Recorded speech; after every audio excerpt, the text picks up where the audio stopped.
Hey there folks, welcome back to Tabletop Glory. My name is Graham Johnson and today we're going to be painting Quirk from Loot Studios. I almost said from Quirk Studios. We're going to be painting Quirk or Quirk. I'm not really 100% sure how you say that, but we're going to be painting him. Now he is a bird person, that is not his race, but in Dungeons & Dragons and in a few other tabletop RPGs, I've heard them referred to as Aarakocra. Now I'm probably butchering that name. Oftentimes, Aarakocra are painted in a scheme like eagles or falcons or other birds of prey. There are other bird people in D&D, and I've also seen people reflavor Aarakocra when playing as them for things like robins and blue jays and all kinds of fun stuff like that. Now, there is also a bird person known as a Kenku, typically done as ravens and crows. And I thought, even though they're typically used more as bad guys, what if a Kenku was a paladin? And I thought that this model would work great for exploring that as an idea. So Quirk appears to have been intended to have been painted like he's an eagle, but we're gonna go ahead and paint him black and kind of do him up like a bit of a raven. And I do go a bit extreme in some colors because it's D&D, and why not have something that's a bit on the extreme side when it comes to colors? It'll make him a little bit more distinct, especially if I want to describe him to my character, or to my players, not to my characters, but to my players, and have him as an NPC in my world. And it'd be really nice to be able to put him on the table and say he looks exactly like that. In any case, let's get started.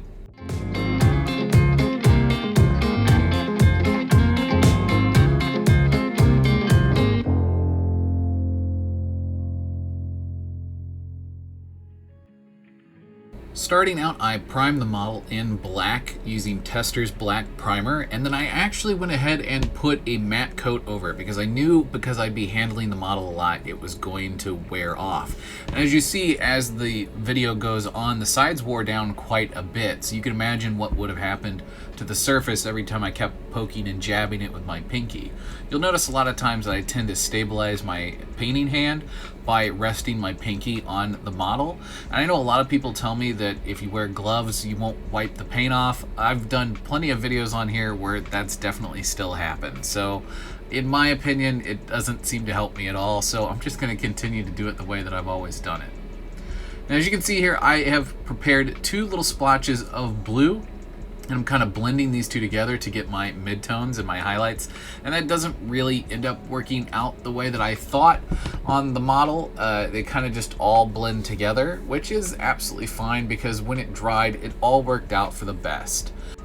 Now I'm using a mixture of ultramarine and Talisar blues from the contrast line from Citadel, but any dark wash would work just fine here. I noticed that on a lot of ravens in my reference photos that they tended to have this bluish green tinge to them as you kind of looked at them from different angles depending upon the way that sunlight reflected off of them. And I didn't want to take this iridescent thing to an extreme, but I thought using blue in my shadows and kind of a light glazing of blue across all of the feathers would be a really great way of adding color to the model that normally wouldn't be there on a black feathered creature.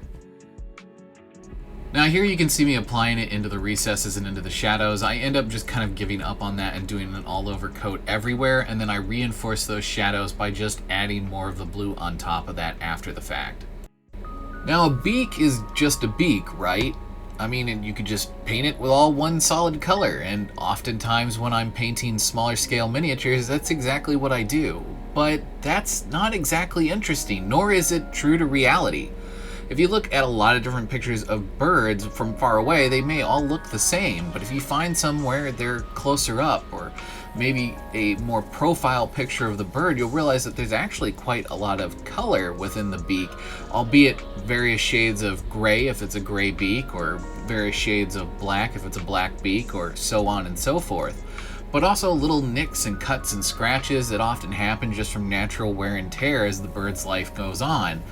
And every little thing that I thought I was doing to build up this texture and this color, well, this first pass just didn't really work for me. And the more passes I do and the more that I build up the color, the happier and happier I get with it, to the point where in the finished product I'm really happy with what I've got. But I use a huge array of colors, and it would just it would be absurd for me to try to go back through and try to figure out exactly what colors I used. So I'm going to give you what I would use if I were to recreate this from scratch. Similar from this, I started out with my gray tones. I started out with Scavenge Blight Dinge to kind of build everything up.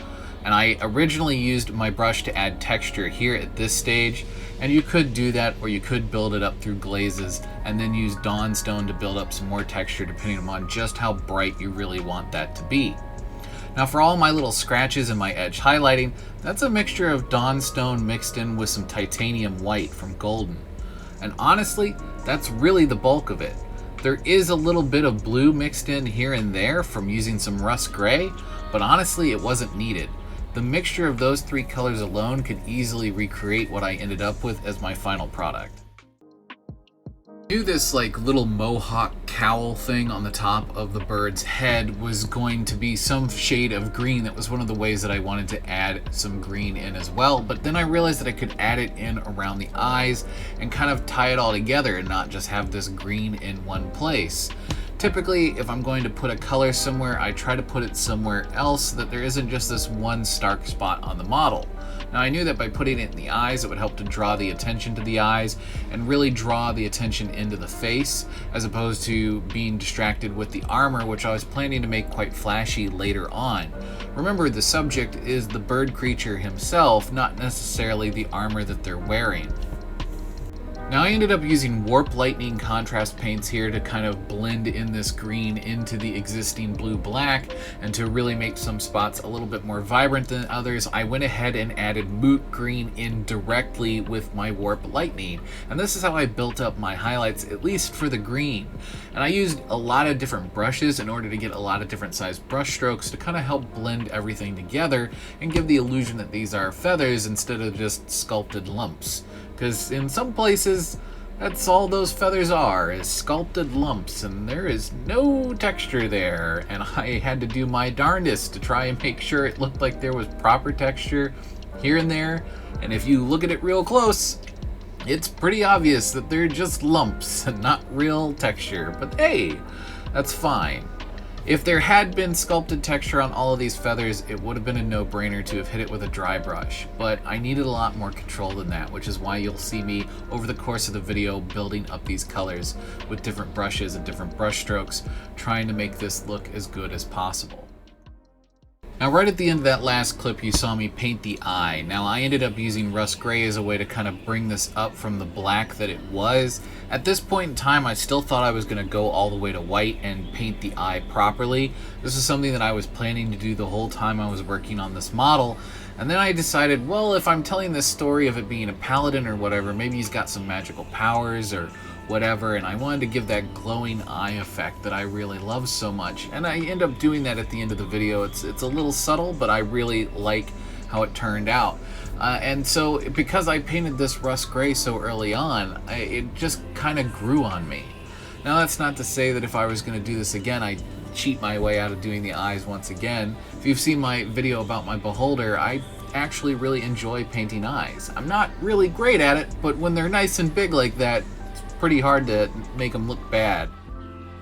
Now I didn't have a lot of time last week. I actually really wanted to put this model out last week and it just didn't work out. And it was starting to look like it wasn't going to work out again this week. And I really wanted to put a lot of texture into the feathers and really get them looking real. But I also realized that if I could just get some texture in my highlights, that would be good enough. And that's not to say that I don't like the final result. I absolutely love the final result. But sometimes when we're under the gun, we kind of just have to make a decision and start doing things. And if I had made the decision to go super overboard and put texture everywhere, I would not have gotten this done this week. I would love to put 200 hours into something like this and just go absolutely crazy with the detail. But the reality is that I don't have the 200 hours to do that. I wish I did, but I just don't. I decided to paint the inside of the mouth, and I was going to do all of it, but I realized that even though there was a lot of detail here, that was something I didn't really need to do. Hitting the tongue with a little bit of Tusco fur, and then adding, or Tuscan fur, I should say, and then hitting that with a little bit more white added into it to build up some texture on the tongue was honestly really all I needed to do. I didn't need to add a ton of detail, even though it was sculpted. Now, if I could recommend anything in this video, it would be Vallejo's liquid metal line. They are all beautiful, heavy pigment paints. They are just wonderful, but they do have two different versions of this line. There's one that's lacquer based, which is the one I'm using in this video, and there is one that's alcohol based, which I also use in this video. Now, I will say that the alcohol based one is an acrylic paint, and it will not affect in a negative way any other acrylic paints that you're using. Now, that having been said, with these lacquer paints, even when it was fully dried, I had a hard time getting the alcohol-based acrylic paint to stick to the lacquer paint. And that's pretty typical of using lacquer products. I always seem to have a bit of a difficult time.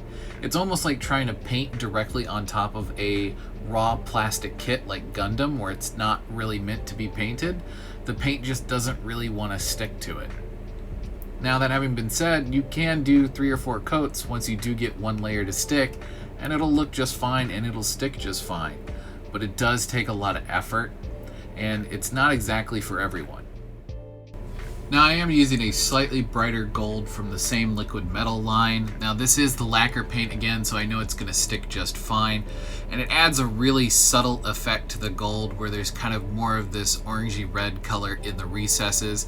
Now, I could have pushed that to an extreme if I really wanted to, and I could have gotten out the copper version of this color and really glazed that into some of the deeper recesses.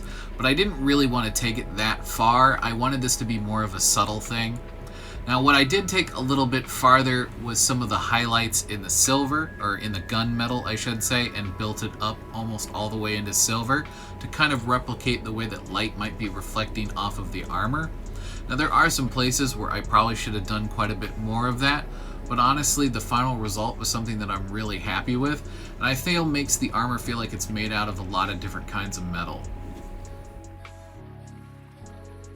Now, typically I would use this black ink pen wash that I use. It's an enamel-based pen wash, but typically that's what I would use to fill these recesses, and it just wasn't working. It looks great in this video here, but as it dries, it looks really bad. So I remade this pen wash from scratch using some acrylic products that I knew would work well, and then I painted them manually into the recesses.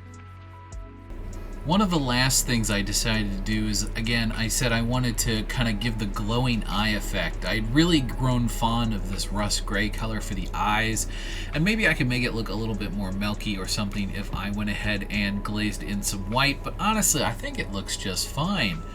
So I went ahead and I glazed in some more of this rust gray in and around the eye and a little bit onto the beak to just kind of give that illusion that it really was off-putting some kind of a light source and kind of make it feel a bit magical. I didn't want it to feel over the top. I feel like a lot of times when we do glowing eyes for magic effects, especially on our monsters, we kind of go a little overboard. We do way more than what would actually probably happen if your eyes could glow.